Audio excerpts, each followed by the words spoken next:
So this is the oil strainer, and if you look closely here, you'll see that the oil strainer is broken.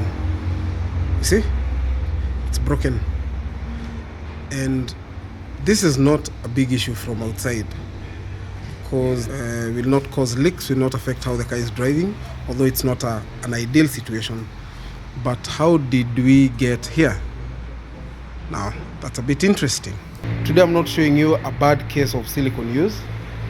Today I want to show you why you need somebody who tries to dig deeper for your problems than just applying silicone and hoping it sorts out things. This is a Mach 7 Golf. Very clean and well looked after. Timely service, no silicone, no tie wraps, but it's here. And it's here because of a leak. And the leak was coming from the oil level sensor. Now I have two sumps here. The old sump and a new sump that we're going to install. And those are the two oil level sensors. This is the old oil level sensor and this is the new one.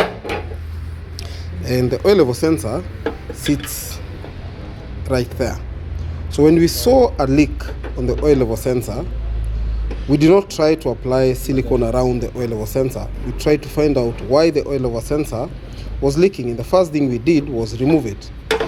Now, when removing it, we found there was a problem with one of these bolts, and it was impossible to get the oil level sensor out and back in because one of the bolts was damaged. And the bolts, and these bolts come as part of the sump. So we recommended the owner that we need to change the sump.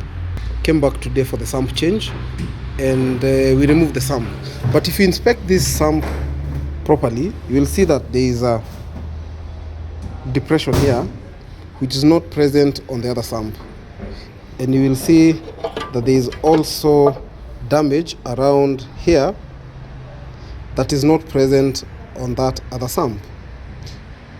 And that got us thinking, what could be the problem?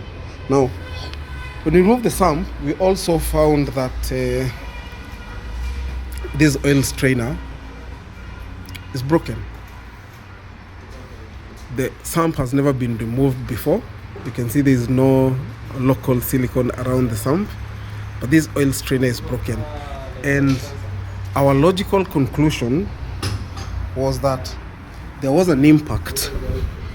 There was a heavy impact on this sump that was so heavy that it hit the oil strainer, which sits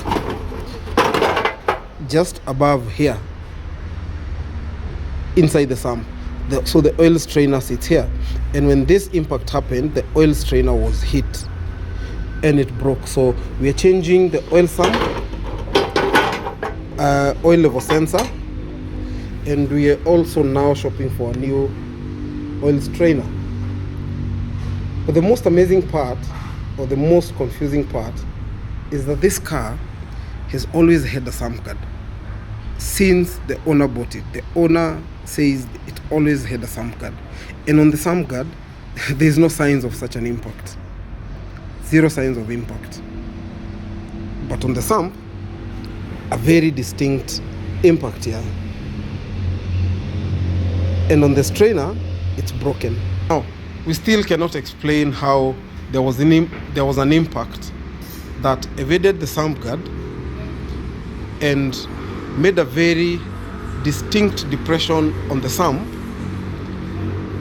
broke the strainer, and left no mark on the sump guard whatsoever. However, we can see what has happened, and for now, we will sort out the issue, replace the broken parts, but it's still a mystery how that happened.